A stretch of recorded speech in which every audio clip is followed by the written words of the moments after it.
നമസ്കാരം. ശ്രദ്ധയോടെ ശിവക്ഷേത്ര ദർശനം പ്രദക്ഷിണം വയ്ക്കുമ്പോൾ അറിയണം ഈ കാര്യങ്ങൾ.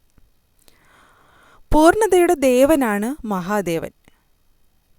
ശിവവാഹനായ നന്ദികേശനെ വണങ്ങിയ ശേഷം മാത്രമേ പഞ്ചാക്ഷരി ജപത്തോടെ ഭഗവാന് പ്രദക്ഷിണം ചെയ്യാൻ പാടുള്ളൂ. ക്ഷിപ്രകോപിയും ഭക്തരിൽ ക്ഷിപ്രപ്രസാദിയുമാണ് മഹാദേവൻ. അതിനാൽ ശിവക്ഷേത്ര ദർശനം നടത്തുമ്പോൾ വളരെയധികം ശ്രദ്ധയും ചിട്ടയും പാലിക്കണം.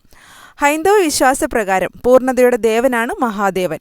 അതിനാൽ ഭഗവാന് പൂർണ്ണ പ്രദക്ഷിണം പാടില്ല എന്നാണ് വിശ്വാസം.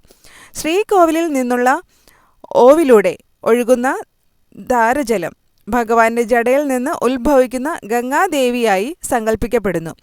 ഈ ഓവ് മറികടക്കാതെ പ്രദക്ഷിണം ചെയ്യുമ്പോൾ ബലിക്കല്ലുകൾ എപ്പോഴും ഭക്തന്റെ വലതുഭാഗത്ത് വരുന്ന രീതിയിൽ ആവണം എന്നത് ചിട്ട.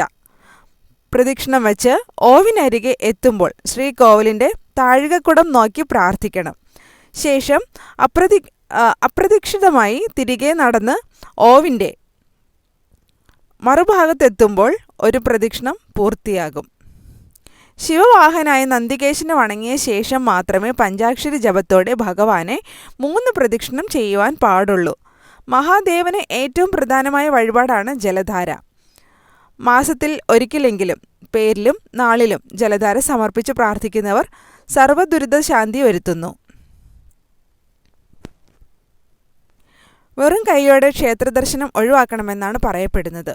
നാം നമ്മെ തന്നെ ഭഗവാനിൽ സമർപ്പിക്കുന്നതിന് പ്രതീകമാണ് വഴിപാടുകൾ. ശിവക്ഷേത്ര ദർശനം നടത്തുമ്പോഴെല്ലാം ഒരു പിടി കൂവളത്തിലകളോ കൂവളമാലയോ സമർപ്പിക്കുക.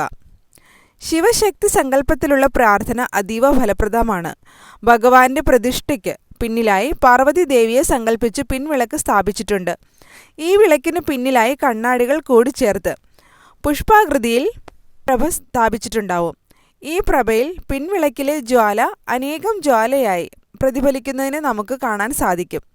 ദർശനത്തിൻ്റെ പൂർണ്ണഫലം ലഭിക്കണമെങ്കിൽ പാർവതി ദേവിയെ സങ്കല്പിച്ച് പിൻവിളക്കിൽ എണ്ണ കൂടി സമർപ്പിച്ച് പ്രാർത്ഥിക്കണം എന്നതാണ് ചിട്ട.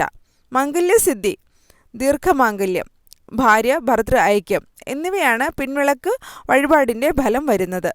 ദർശനശേഷം പ്രസാദം വാങ്ങി കുറച്ചു നേരം പഞ്ചാക്ഷരി ജപത്തിലൂടെ ക്ഷേത്രത്തിൽ ഇരിക്കുക. മൃത്യുഞ്ജയ മന്ത്രം, ശിവപഞ്ചാക്ഷര സ്തോത്രം എന്നിവ ജപിക്കുന്നതും ഇരട്ടി ഫലമാണ്. ക്ഷേത്രത്തിൽ നിന്ന് ഇറങ്ങുന്നതിന് മുൻപായി ക്ഷമാപണ മന്ത്രം ചൊല്ലി നമസ്കരിക്കുക.